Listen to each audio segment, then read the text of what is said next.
And clear of the closing doors, please.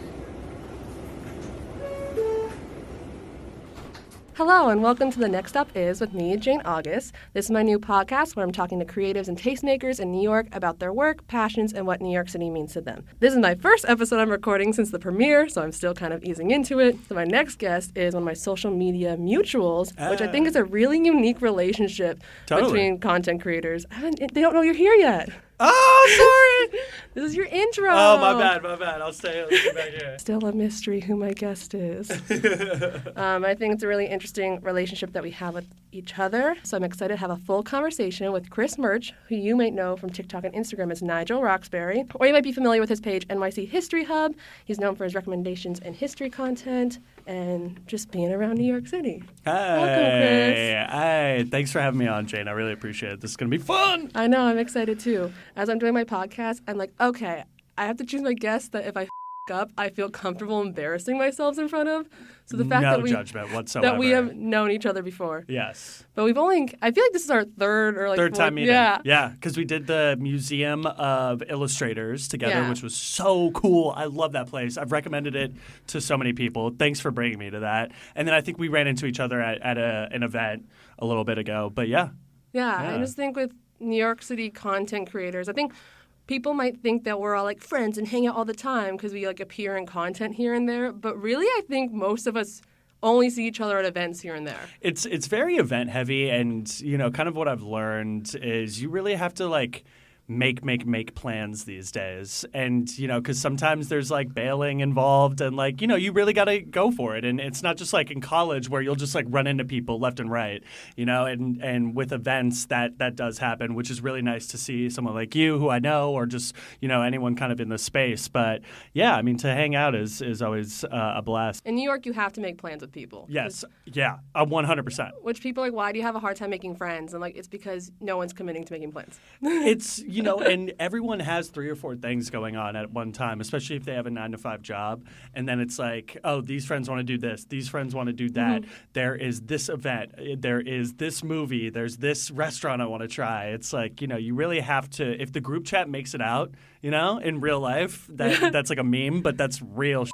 Like it's an accomplishment. Yeah, it is. I did, however, run into 3 different friends on the street or in the subway just by coincidence in the past week and a half. Nice. Dude, being in Lower East Side and East Village, that happens to me every single day, it feels like, which is nice. I like seeing people. Yeah, once I was on my way home from work, and one of my friends was also on the same train, who I hadn't seen in a hot sec, that we've been failing to make plans.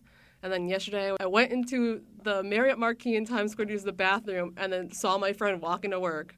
And then another friend who I went to high school with, who I've been bad at making plans with, ran into her on the subway platform. Oh, wow. Which is just... The public bathroom usage. Do you use Got to Go? I don't really. Do you know what that is? I do know what it is. And Yeah. I respect what it is, but I know where my bathrooms are. You know your shit. Yeah, I know my places. I know my libraries. I know what hotel lobbies I can use as the restroom. That's smart. I know where my friends work. Yeah, genius. You have to know that in New York. Like, public bathroom usage is very necessary. And in Midtown, I used to do a lot of theater and hang out in the theater district, so I know where every bathroom is in that, 20-block radius. Totally. So, you... New York City. Me. Let's start from the beginning. I know you grew up in California. Correct. So what brought you to New York? And like, how did you always think you were going to end up in New York City, or was it Yeah. So I actually moved to Austin, Texas when I was 11.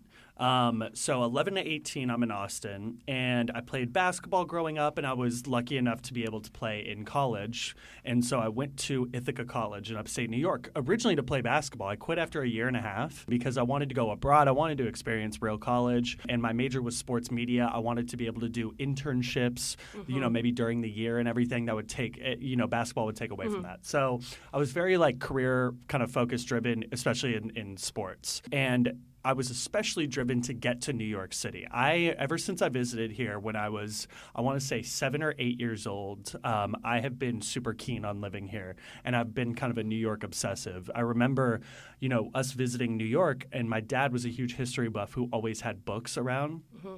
And I asked him after we went, I was like, hey, do you have any books that I can read that are digestible for someone like me at a young age? And he got me some like kind of picture book, New York history things at the time. And then I progressed. And so I was a history minor in school. I've always been like someone who's really into it. And then especially New York City, because it really is just like, for lack of a better term, like ground zero of like America, and it was like the first capital. It's where all the, first presidents lived.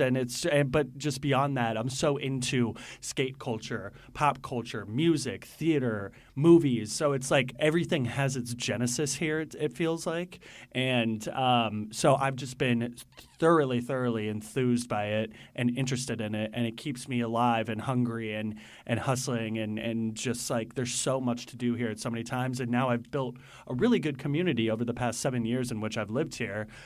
Good friends, restaurants that I love, bars that I love, even though I'm not drinking now. But like, it's just I feel as though I've really attacked this city, and I feel like that's how you really have to do it. And I feel very similar to how like you have done it as well, like just building your content, but also going to all these museums, going to all these events. Like you really need to attack it. You need to be enthused by it, or else it will eat you the alive. Like really, it will. I was at work and I had a coworker be like, how do you do so much stuff? I wish I did stuff. I'm like, you just have to do it. Drink coffee and do it. You just have to leave the house and do it.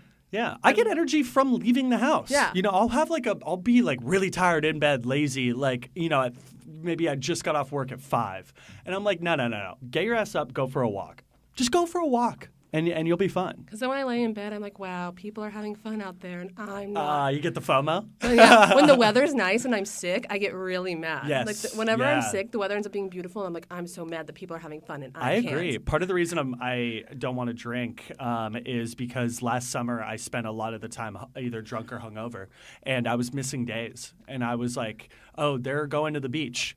They're going to Coney Island to see the cyclones. They're, doing these things, and I was in bed sick, or hungover. Yeah, the most beautiful days are the ones when you're hungover. Yeah, and it's awful. Seemingly, yeah. It's like everyone's doing everything the day you're hungover, right? But it's I'm excited to really attack this summer and get it going with a sober brain. Yeah, it's gonna be a lot of daytime stuff. I've been waking up naturally before my alarm has been set over the last week, which has been interesting. So like 7:30, and I'm like, damn, okay, what do I do with this morning that I didn't plan for that I now have? Like, because I plan on waking up an hour or two later, but it's fun. I like it. I wish I could be a morning person, but I'm like still not. I still need help. Like when I clock out of work at 11 p.m., I'm like, that's not happening. Right. I completely. Yeah. Well, duh.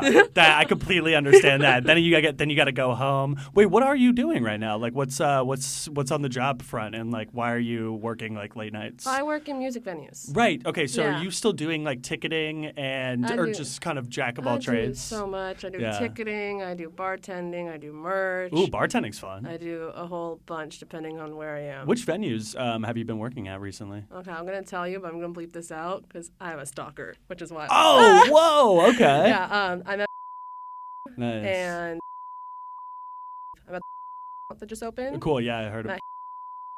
And then in the summer I'm at and whoa, you're doing it all. Yeah. That's so cool. Yeah, I mean, that's amazing. And I'm sure you get to see the artists for free. Yeah, I love seeing shows. But also my ultimate goal is to be able to get on any guest list in New York City. I think you're on your way there. Yeah. I think there's do think you're on your way there. 5 venues or so. So my friends and I, we were like, oh, tickets are so much to go to a show at the Garden. I'm like, okay, but I save so much everywhere else that it like evens out. It evens out. I get it. Yeah, that's awesome. You have a TikTok?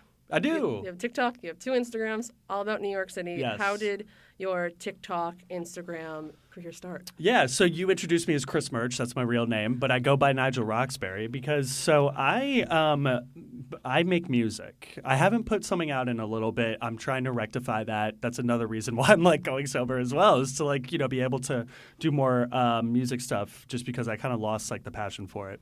But I'm slowly gaining that back, and it's like kind of therapeutic for me. But I make music under the name Nigel Roxbury. So I created the TikTok with the intention of promoting an EP that I had coming out about in December of 2020, right? So pandemic hits, I start hearing about TikTok through Twitter and through Instagram and just like through the news and how people were blowing up on there and the app in general. And I was like, okay, I've tried every avenue of marketing my music. I've tried Facebook ads, Instagram, the whole nine. Nothing has worked. Blogs, nothing has worked. So I was like, okay, here's a new avenue, and here's what I'm not going to do. I'm not going to be the annoying guy rapping to the camera or being the music guy. I have this knowledge of history in New York that I think I can be able to utilize and is also really fun for me because especially at the time, we were all trapped inside. But what I would do is I'd rent a city bike and I would go to these various locations, whether it's in Red Hook, Jackson Heights, Jackson Heights, Queens, Astoria, Harlem. And, that was my way of getting out. And I would go do that and I wouldn't film it like early on before I had the TikTok. And I was like, wait, hold on. I can provide worth to these individuals that would like to follow me. And I can also gain more knowledge of the city based on background research and going to these places. So I started making historic New York City TikToks with my music underneath. And at the end, I'd go, hey, if you want to check out my music, here you go. Here it is. And, soon the video started doing well. And my EP did okay, but, the video started doing really well. And I was like, oh, I think I have something here. And so I, kind of ran out of music to promote, but I was still doing all of these videos. And then I incorporated the recommendation side of things about a year into it in 2021. And, since then, it's really interesting to say this now, but TikTok has changed my life. And I'm sure it's changed your life as well, not only in the way of obtaining monetary value out of it through brand deals and everything. That's not even really what has really changed my life. It's the relationships I've made with people like you, and I have so many more friends now. I have relationships with venues, with restaurants, with bars that is just I couldn't fathom previously. I couldn't fathom doing a lot of what I'm able to do now, and I can all thank this app that's about to be banned by the U.S. government. Hopefully not, but it's really interesting to say that a phone app has the ability to change lives, but it really does. And yeah, I'm blessed and thankful for it. So you're going to make more music? Is that what you're I want to, yes. I'm really going to dig in this summer, and I want to put more music out because here's the thing. I have been saying I make music every time someone asks me about my name, but I haven't put something out in a year and a half. So I'm not a music person right now. I'm not a musician because I'm not creating. But I am writing constantly, but it's just kind of for me and therapeutic. But I need to go record it, put it out, nut up, do it, and, have the world kind of react to it in whatever the way they want to. But I want to put it out for myself mostly. Do you just record music or do you do live shows too? I've done 2 live shows in my life. Are you going to do more live shows? We'll see. Yeah. Is this the summer? We'll see. It's nerve-wracking for me. It really is. I am very gregarious. I'm very outgoing, but I don't think I've had a super enough confidence in myself as a musician, as an artist, to really take it to performing live. But it's something I do want to do eventually. And we're going to take a quick break for my one ad. I'm very excited that The Next Stop is recorded and in partnership with Brick. Brick is a nonprofit arts and media institution in downtown Brooklyn that offers artist workspaces, a public media center, arts and performance spaces, and media education courses. In addition to their summer concert series, Brick Celebrate Brooklyn Festival in Prospect Park, they provide programming for Brooklyn Free Speech Public Access Radio and Brick TV, Brooklyn's public access television station. They work to make resources easily accessible and available to artists and media makers in Brooklyn, such as this podcast. Anyone in Brooklyn can take low-cost courses and become a certified producer to create their own TV shows and podcasts for free. For more information about these opportunities and to learn more about Brick, visit brickartsmedia.org. That's BRIC artsmedia.org. You can also find them on Instagram at Brick Brooklyn. And we're back. Okay, do you like making recommendation or history videos more? History. History? The process, I like making history videos more. I know the recommendations can do pretty well.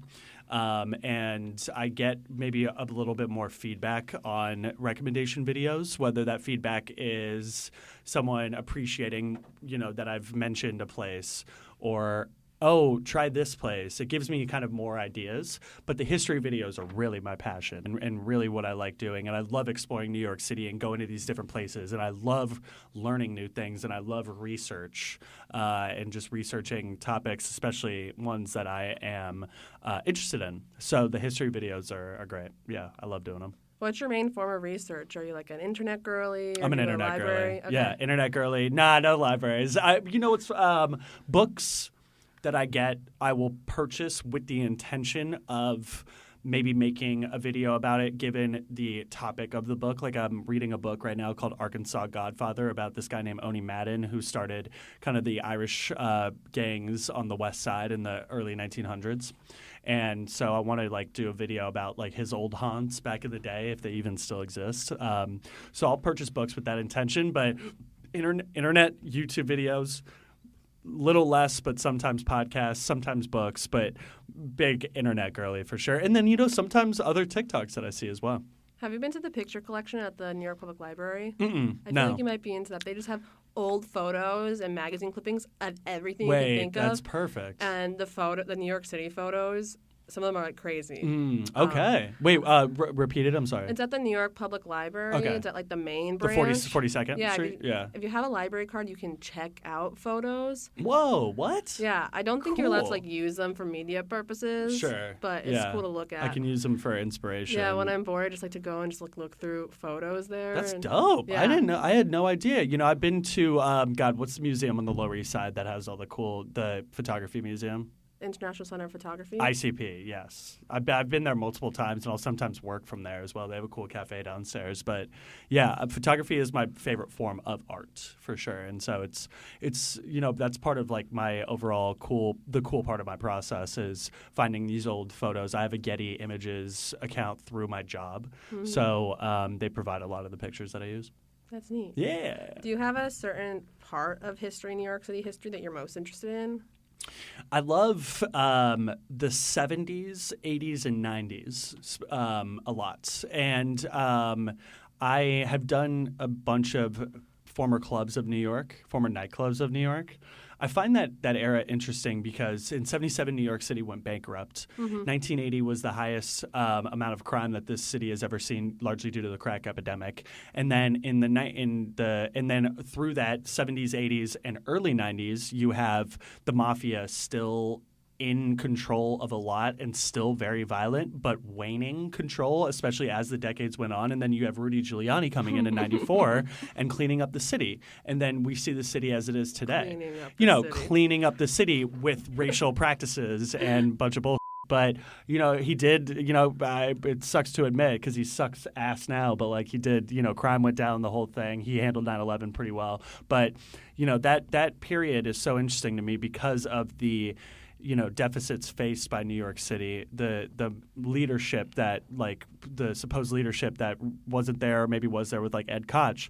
And so it's just interesting to see that transition from 70s, 80s, and 90s, which really isn't that long ago, our parents were alive basically, into what we see New York City now. It's always been a sprawling metropolis, but it's, one of the wealthiest cities in the world and just the, kind of like wealth gaps in New York and the rise in crime, the less crime. It's just so interesting to me to see specifically over those 3 decades how the city changed mightily, like really. And then you have like all of these neighborhoods that have been gentrified. I mean, we're in Fort Greene right now. It was back in the day. Williamsburg was crap, and all these places now are pretty nice. So it's just that period specifically is interesting because especially you'll see like bombed out buildings where I live now on the Lower East Side, which is, it's getting there. And so it's hard to fathom that New York City once was like that when you have moved here, in the 2010s. It's just fascinating to me. Oh, yeah, and Brooklyn used to not be cool. When I was younger, the concept of Brooklyn being a part of New York City just never clicked with me. It was mostly like families. Yeah, because my family's from Brooklyn, and I was like, okay, I'm going to live in Brooklyn. And then I was like, wait, this is a part of the same thing? Because it was always Brooklyn wasn't cool. Right, and it's like part of the same thing, but so different at the same time. I love Brooklyn. I love being in Brooklyn. I live on the Lower East Side, but I like want to, make a Brooklyn move, and I spend a lot of time out here. I absolutely adore it, especially like Bed-Stuy, Crown Heights. That area is really awesome. Do you have any favorite New York City like history books or documentaries that you Yeah, would recommend? I would say the Five Families Mafia book by Selwyn Rabb is just a very important book if you want to learn anything about the mafia. It goes over quite literally the entire history of it, specifically having to do with the five families of New York. So that is really cool. I just watched a documentary on the no wave movement film, like that film era of the 80s, like Jim Jarmusch and all that. I can't remember the name of it, but that was really, really good. I have a book on Manhattan. The Manhattan Mafia Guide is really good for like specific locations having to do with the mafia. There is a New York artifacts collection that I have. I'm trying to think of other things. Largely like what I'm reading, it's about mafia or crime history. I don't know why I really like that. There's a book on the 86 Mets that I really like. Because I'm a Mets fan, and they just loved doing cocaine. It was really like interesting, and that was the last time they won the World Series. But yeah, there's a ton of media. I love like the Bowery Boys podcasts, and yeah, there's a bunch of websites that I go to frequently. Ephemeral New York is one specific one that I hit a lot. The New York Post, New York Daily News help. So yeah, there's a lot that I'm going to constantly. So when you make your videos, you always have clips of places. Do you just go every time, or do you have like a stockpile of clips? Nah, I go every single time. Okay. People are like dumbfounded by that, but it's like that's so fun for me, is going to these places. And here's the thing: what I've been trying to do is I'll go to the place, and if it's a business, like an active business, I will go in there and try to support it because I'm utilizing their content. But some of the times it's like an apartment, some of the times it's like there's no business there. If it's like an old restaurant, I'll eat there just to support, and because I like doing that. But it's, I'm literally just biking, largely city biking around the city unless it's really cold. I love city biking around the city. It's literally my favorite thing to do. I just did it on the way here. I'm going to go back into Williamsburg. I'm going to go across the bridge. It's my favorite thing to do of all time. Are you into like New York City walking tours? Is that a thing that you... I just did a walking tour yesterday. It was a Lower East Side food walking tour through this website called Get Your Guide, which is a great website. Plug. I love to keep my knowledge base high and learn new things. And I have found that through, like, I went on a literary walking tour of like favorite bars of writers, and I was able to make a video on that based on the information that I gathered. And I'm doing a video on the food spots I just went to and all these things. So I like to keep my knowledge base really high. Would you be interested in being like a tour guide? So in my sobriety, I now have more time to do things. In the back half of 2024, my goal is to get my guide's license for New York. The test is wild. Have you tried it? Oh, I have it. I have my license. Oh, you do have your license. Oh, we need to talk about that more because I'm ill prepared because I haven't really looked into it yet. But what's the test like? It's one of my secrets is that I have this license. It is a secret. I didn't know that. That's so cool. Because when I started my TikTok stuff, part of it was also I love getting certifications and licenses and stuff. And so I went through and I was like, what should I get? She's edumacated. I was like, what should I get next, you guys? Should I get my tour guide license or become a notary? Or a notary is wild. Or become a cicerone. Those are my three. What's a cicerone? That's like a sommelier but for beer. Oh, interesting. Cool. That'd be fun. So one of my friends was like, you should get your tour guide license. I'm like, I was like, okay. I was like looking through like the Quizlets that people make. I was like, oh, there's lots of museum stuff. And then I was like, oh, I have lots of free time because I don't have a job. What if I go visit all the museums? Boom. So that like inspired it. Yeah. And then it took me 2 years to get it because I kept pushing it off. Oh, sure. And then I think it was 2022. I was like, I will get it this year. Yeah. And so I got it on December 29th. Nice. There we go. I'm gonna try to get it in the back half of this year. Wait, is the test hard? Like, is it difficult? It was a lot. The questions are really, really long, like paragraph questions. Oh, I hate word problems, yo. Like, I was never good at those in math. And then they had lots of questions about bus routes. Oh my God. Okay, you want to hear a fun fact? I've never taken the bus in New York. I've been here for 7 You've years. I've never never taken the taken the bus. city bus? No, because you Fake. know what? I know, yeah, I'm a fraud. I'm a fucking fraud. No, because I'm walking, city biking, subwaying, and dead last Ubering, but I don't know I don't know about the bus. Oh, I love the bus. Well, I have to take the bus to any subway from where I live. So I take the Where, bus. where are I'll you? live it. I'm Oh my God. I'm in South Brooklyn. Whoa, you're down there. Yeah. Okay, I had no idea. So I take the bus all over. Okay, I gotta know. Hey, if I'm gonna get my license, I One of gotta my favorite grab bus it. routes, I think, is the M86 and like the M72 because they go crosstown through Central Park. Oh, cool. And I always think that's really fun. Yeah, You get, like, driving. a little ride through the I park. would be surprised if you asked 100 New Yorkers if they've driven that road that's through Central Park. I bet you 90 of them have not. I have once in a car, but it's like people don't even know that it's there. Yeah, and I love taking the bus in the city because if you don't have a place you have to be on a certain time, it's kind of fun because one, you're not stuck underground with people. Like if fair. with the subway, I believe.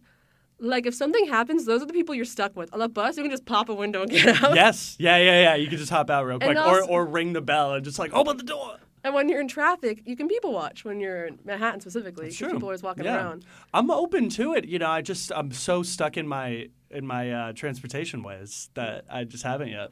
I'm a fraud. I'm a So you fake. haven't taken the express bus? I haven't taken any bus except for a bus out of the city to go to Boston or DC or Philly. The express bus, it's like $6.25, but it's so bougie.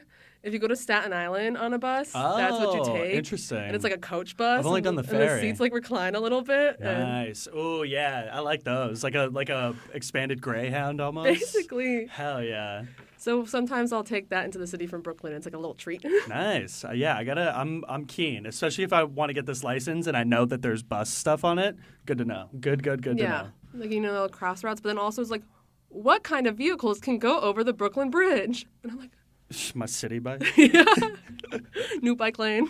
Yeah, they do have the new bike lane. Well, thank God, because it was just running into people half the time. Yeah. Sucked. I haven't gone to the Brooklyn Bridge in a hot sec. There's no reason. Because there was to. also the vendor issues they had. Yeah. Whereas, like, you couldn't even walk through because it was all, like, do the little spinny thing. Right. Yeah, and it's also like I hate Dumbo, and that's where it goes to. Dumbo, like me and Dumbo got beef. Oh, what happened to your Dumbo? Nothing. I just don't like it. I just don't like I don't like new developments. I don't like new neighborhoods. I want it to stay the same. And Dumbo has priced out every Dumbo. Nobody lived in Dumbo to begin with, but it was factories and just like, it really was. It was like kind of no man's land, right? So I understand the development of that area, given it's beautiful and everything, and it's right on the water. But build affordable housing, not really, really, really expensive places. That's currently what is there, and it's just annoying to me. I just don't like it. I don't agree with it. I agree with that. Yeah, there's too many rich people here. Brooklyn Heights is cute, though. Yeah, Brooklyn Heights is cool. Brooklyn Heights is like one of my favorite places in the fucking world. Like, I find there's a genuine distinction between obviously Dumbo and Brooklyn Heights. Brooklyn Heights is very, kind of like older, a lot of brownstones, beautiful hotels, right? The promenade is incredible. Mm-hmm. It's like my favorite view in the city. A lot of old bars, a lot of old restaurants. I love Brooklyn Heights. That's where I want to live there one day. My Uncle Jeffrey used to live in Brooklyn Heights, and he loves to brag about how cheap his apartment was in Brooklyn Heights. Oh, yeah. And I'm like, just keep that to Well, yourself. where does he live now? We live together in Brooklyn. Oh We're my roommates. God, that's so cool. That's Yeah. interesting. Yeah. What an interesting vibe and dynamic. Yeah, me and Uncle Jeffrey are roommates. Hey, shout out Uncle Jeff. I love that. He's most people's favorite reoccurring character in my stories in my life. Okay, I want to meet him. He sounds cool. Everyone wants to meet Uncle Jeffrey. Uncle Jeff, what up, dude? I think I need to host an Uncle Jeffrey meet and greet. Yeah, do And then it. people can pay to meet my Uncle Jeffrey. You gotta have him on the pod. No. He listens. He does. Like, 2 weeks after the first one came out, he's like, "Your podcast is good." Oh, hey, Uncle Jeff. Well, hey, man, I'm Chris. Nice to meet you over the airwaves. Yeah, he's a big He's a fan of the character. podcast, I think. Or he's lying to me. Who knows? Either way, I'll take We it. love a little white family lie. But most of your recommendations are like bars and restaurants. Yes. I feel like. Yeah. Is that like your favorite New York City activity? Is like going out and eating and drinking, or are there Yeah. other things that you love to do? I've stopped drinking, but for a very, very long time, it was going out to dive bars specifically. I love, like, there's Blue and Gold in the East Village. There's Sonny's in Red Hook. There's just so many different, like Rudy's in Hell's Kitchen. I'm kind of just like naming to brag now. Nancy Whiskey Pub in Tribeca. There's any like neighborhood I want to be able to list a dive bars. Yeah, I really really love being out with friends, enjoying a laugh, enjoying a beer too. I'm gonna remove beer from my life, which is really nice. I'm really enjoying sobriety, frankly. But yeah, I just love being with friends, talking hanging out, goofing off, going to bars. And then, I've really started kind of upping I love going to restaurants as well, but I've started, since I've stopped drinking, like really upping my restaurant game because I have more money now. So it's like, because I'm not spending it on bad stuff. So yeah, it's been nice. And I'm trying to just hit more like varieties of restaurants. I like just hit an Ethiopian restaurant the other day. I'm going to like an Israeli barbecue spot next week and everything. So there's just so many different cool food spots in New York, and attempting to hit as many as I can is a goal of mine. Chris visits every restaurant in New York City. Yeah, I mean that would take like 20 plus years. Oh yeah, because everything turns over so quickly. Exactly. Too. Yeah, it's like I wouldn't be able to keep up. I would spend all of my money on restaurants, which I pretty much do already. But that's a good idea for. Maybe I got to do more. I want to do more food tours of neighborhoods. So your content does subscribe to the only thing to do in New York City is eat and drink. Yeah, you're not like entirely wrong. Frankly, I've done 2 videos on things that are not food or drink in the city, and I feel like I like covered a decent amount. I did like bowling, like paddle, like sports events. But food, drink. You're gonna eat and drink there too, probably. Chelsea Piers, and then just like Happy Medium is like a fun place. There's like chess clubs. New York is very food and drink heavy. The gastronomy culture here is strong. Do you have any other activities you like doing, or is that usually your No, go-tos? yeah, I mean, I love going around New York City doing my history videos, just traversing New York City. I love, being with friends. I love like going, around to parks. I skateboard. I play basketball. I'm gonna, really try to get back into the music thing. I love going to movies, going into theaters and going to movies. I find like that is really kind of like therapeutic for me in a way. Love going to concerts. I love life. Like I really do. I love like going to things, and I'm very keen on being active because it keeps me sane in my brain. It really does. If I have too much stagnant time, unstructured time, that's when I can slip off the wagon. That's when I can go crazy. That's when I can text an ex that I shouldn't, like all these things. And so I try to stay as active as possible. So I have a lot of hobbies. We love a man with hobbies. We love anyone with hobbies. Do you have like favorite restaurant, favorite bar, favorite things? Yeah. Here, I'll challenge. Give us your fix. Well, no, I'll challenge you. Give me type of cuisine or type of bar, and I can likely tell you my favorite. Oh, what's your favorite pizza spot? Pizza spot, Scars, or Cuts and Slices in Bed-Stuy, which is pretty new, but it's really good. What's your favorite cocktail bar? Cocktail bar. That's like my knowledge is like fairly limited on cocktail bars because we got you somewhere. I don't. The Immigrant. Which here, you know what? I'll give you another one. I've just been largely poor in the city, so like cocktail bars are expensive. I prefer dive bars, but Rum House, which is in Hell's Kitchen. So I don't go to it a ton, but Rum House is sick. That's a really good spot. You already told us your favorite dive bar, so I can't ask you. Yeah, I got a bunch of those. Yeah, you have so many videos about favorite dive bars. Yeah. You can just go to my page and see it. You have a 9 to 5, right? I do have a 9 to 5. Yeah. Do you work from home or? I do. I work in sports social media. Okay, what does that entail? What do you do? I work specifically in soccer, actually. So soccer is a very, very busy game because of how widespread it is. You have MLS, but you also have the top 5 leagues in Europe. You have football everywhere, right? And I work for I can't say the exact name, but I work for a television company with a strong soccer presence. And so every day I am making graphics, I'm editing video, I'm doing copy checks, I'm writing copy, I'm traversing across other forms of business because we have like production, and then we have the business side of things and making sure we're all aligned on. So I'm like kind of a jack of all trades on that side as far as like social media management is concerned. And soccer literally never fucking sleeps ever. There is soccer on every single day of the year, basically from August to the end of May. And I'm being so genuine when I say every single day. So I'm working weekends all the time. Like tomorrow, I'm working till midnight on a Saturday, which is like crazy, but it's, you know, it's fun. I get to watch soccer for a living, so it's not like bad at all. But yeah, you know, I'm working weekends, I'm working nights, I'm doing, you know, everything I can, but I really love it. I get to watch sports for a living, specifically soccer, a game that I love. So it's awesome, and it's, you know, I'm not sure if this was like in your repertoire of questions, but people ask me all the time, do I want to go full time into content creation? And I always say I already am, because I'm creating content for my job. So it keeps me within the game of content creation, but it takes me out of being self-sustainable when that is largely an inconsistent way of monetizing and making money.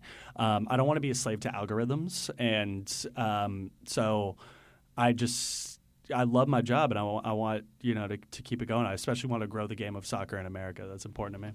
How do you balance doing that with also your personal content creation? You know, it really my boss does a really good job of setting strict shift times for everyone, and so I know I have to lock in for these 8 hours at my job, and then outside of that, I am constantly thinking of what I can do for what I do for content. I'm scheduling my Cafe with Creators series. I'm scheduling out how long it would take to get to Brooklyn and back for a history video. Then I have to write, you know, research, write the script, voiceover, the whole thing. So my if you look at my calendar today, specifically, like I have a dentist appointment after this, I'm like just straight down, and everything is planned and scheduled. I'm a calendar freak, and so I need it because I need to stay sane and stable.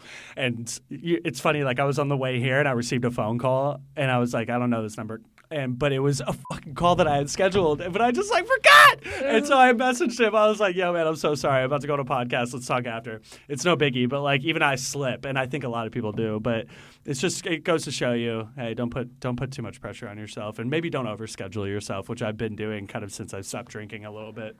So I want to scale back a little bit, but yeah, no, I'm having a blast. Yeah, if it's not in the calendar, it's not happening. Oh, fam, the calendar is Bible. I'm glad someone agrees, because my calendar's color coded and everything, and yeah, my calendar's disgusting. Okay, but your Cafe with Creators series just started. Yeah. What's the start of that? What's the origin? So I actually started one of these a while ago, but it was Crawls with Creators. Okay. Bar crawls. I did 2 episodes, and I ended up doing bad things to myself and nefarious things to myself both times, whether it was staying up all night or whether it was – I now know I'm an alcoholic and I have alcohol use disorder. So – doing a bar crawl with someone, which also requires a lot more time than a 5-10 minute chat at a cafe, it's more laborious for them. It's more laborious for me, and I'm hurting myself as far as my drinking is concerned, because I would do 1 beer, 1 bar, 1 beer, 1 bar, 1 beer, 1 bar. It'd be 3. But it would turn into way more than that, and, you know, I'd get wasted, and just like it wasn't a good idea. But so I always wanted to reconvene on this idea. There was like Coffee with Creators was already taken. So Cafe with Creators was right there for the taking. And I have so many friends within this space that I want to get to know more, and I want to ask fun questions, and, you know, will help me out with the promotion of things and things like that. So, you know, I've already done about 8 interviews, and I have 10 more scheduled, and they're just friends of mine. They're literally just people I could reach out via text or via Instagram DM. We're internet friends or we're real life friends, and so it's you know, it's been seamless so far, and it's really nice to you know, maybe I haven't seen them in a while, so it's really nice to get to talk to them, see them, and, you know, get to know them better, even if I don't know like this aspect about what they do in life. You know, I like it's awesome. I'm really excited about it. I'm actually dropping an episode tonight with Jaden Smith. Oh, incredible. Tonight being, what is it, April 20? This will come out, I'm sure, later on, but April, 26th or 27th it is today? Yeah, today's the 26th. 26th, yeah. So, that is such a weird opportunity that I got because I started this series, and they reached out and they were like, hey, he's dropping a shoe. We want you to come interview him. And I only got one question, but he liked it. He responded to it really well, and I'm posting that. And the fact that I even got to meet him is insane. The fact that I got to be able to talk to him and post it to my social accounts is even more insane. And I'm so excited about it. And I'm just really excited about this series in general. Got to have you on as well. I'd love to. Yeah, it's going to be, I'm really excited for the future of it. What cafe did you take him to? So this is the first time I did a non-cafe because it was at his event. Oh. So I was like, cafe with creators. And I usually name On the road. I usually name the cafe, but I was just like, cafe with creators, episode 6, and then I just went over to him. I was like, who am I here with today? But yeah, no, he was really, really nice, really sweet, and I'm thankful for his time. I know in your first episode you said you totally need a new social media interview series. How far do you think TikTok has gone with interview series in New York City? Far. I wanted to differentiate mine from Isaac Likes, who's a good friend of mine, and I'm gonna have on Tiff with Street Hearts. You know, every interview series, I will say, has its own niche, right? Whether it's street interviews and certain topics, whether it's giving recommendations and these things. So I wanted mine to be a little bit more on the funny side, and also just kind of revolve around giving a recommendation for a cafe. Like I'm also, hopefully bringing business to these places as well.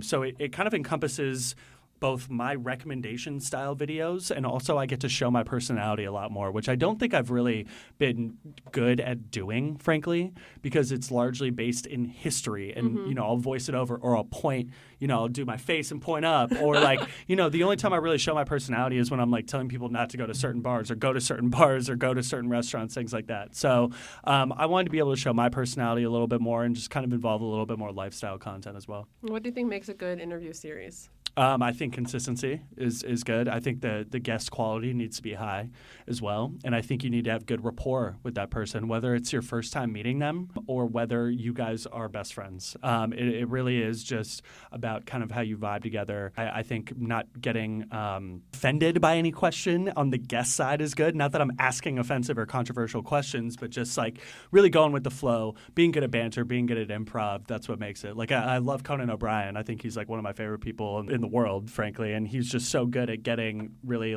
humorous, positive responses out of people and keeping it going. Many facets to good interviews, but those are really the main ones. Yeah, Conan on Cafe with Creators. Talk about alliteration, first of all, but second of all, man, if he wants to come on and promote the second season of his show probably next year, I'm so down. That'd be awesome. That's so fun.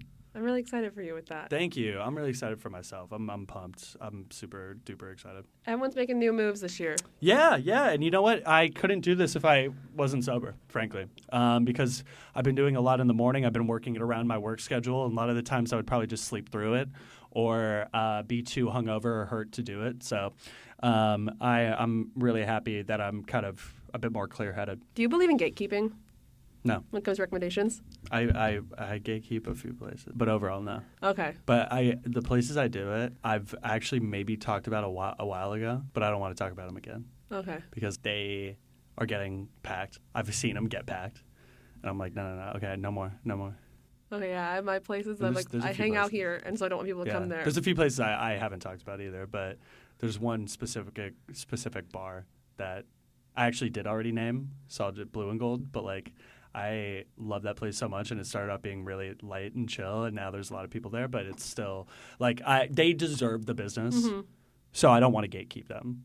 They are just lovely, such lovely, enjoyable people, and I haven't been back since I stopped drinking, but I'm going to, and because I can play pool and hang out. My friends are always there. And cool. Yeah. I think that's really all the stuff I have. I like your shirt a lot. What is that? Oh, it says museum basketball. Yeah, well, I love basketball and museums. Wait, what is it? I got it from when New York Nico did his park sale. Oh, cool. And I thought it was funny. Yeah, that is awesome. And so there's no basketball museum in New York City. Which there should be, because genuinely this is the mecca of ball. It really is. You have MSG, you have the Knicks, but street ball started here. You know, and like you have like street legends, you got Marbury, you got Telfair, you got Pee Wee Kirkland. Like there's so many. That's just a good idea. That's a good idea. And you know what? I'm gonna fucking try to. Maybe you could be on the board of it. Okay. I wanna try to see if that's like possible somehow because I think that'd be pretty popular too. Yeah, Museum of the City of New York a couple of years ago, they had a really good basketball They exhibit. did. Oh, that's so. I feel like there could have been from that. I Yeah. really don't know. Wow, I'm inspired by what we're talking about right now. The amount of things that should have museums that don't in New Yeah. York City is really interesting. Like the fact that it took so long for There's so many of them already, but there's even more that can be done. like when they just opened the Museum of Broadway, I was like, huh, you're right. Wait, they just opened a museum of Broadway? like last year. And then the Rose Museum at Carnegie Hall are really the only performing arts museums in New York City. That's crazy. You would think Broadway would have had a museum like decades ago. Yeah, or also because you have Off-Broadway and you have like comedy and you have... Yeah, the Museum of Performing Arts. Yeah, you have the Met and you have the ballet and... Yeah, that's so interesting. Yeah. Hey, there's one for you. I'll be on the board of that as well if you want. Okay, cool. Yeah, because the only sports museums that are really in New York City, I think, Nah, are the there's baseball ones. It's the Jackie Robinson one. Cooperstown upstate. That's Baseball Hall of Fame. Yeah, and then there's the museum... Jackie Robinson one, And then there's yeah. the museum at the Yankee Stadium, the museum at Citi Field. Yeah. Those are the only That's it. sports museums in New York City. Wow, I'm like really interested because the Basketball Hall of Fame has a lot of stuff, which is only in Springfield, Massachusetts, so it's not really technically that far. But New York needs a basketball museum, and I'm very intrigued as to. I might like hit up New York Nico about that actually because Yeah. we follow each other. I want to see if that's a thing. I'm into this. No skate. Thanks for wearing that shirt. I'm interested. You're welcome. But yeah, that's all I have. Oh, thanks so much, Jane. Yeah. This was really fun. I had a blast, and thanks This for has having been me. The Next Stop Is with me, Jane August. Do you want to plug any socials or Yeah, things? I'm at Nigel Roxbury on Instagram and TikTok. Catch my new series, Cafe with Creators, where I talk with creators about, funny shit, really. I'm like not digging into their lives like Jane is over here with her awesome podcast. But no, it's fun there. And then I'm also on Instagram at NYC History Hub, which focuses on New York City history. Yay. I'll see you guys next time. Later. You can follow me, Jane August, on TikTok and Instagram at Jane August. The Next Stop Is recorded at Brick House in downtown Brooklyn. It premieres on Brooklyn Free Speech Radio and can be found wherever you listen to podcasts.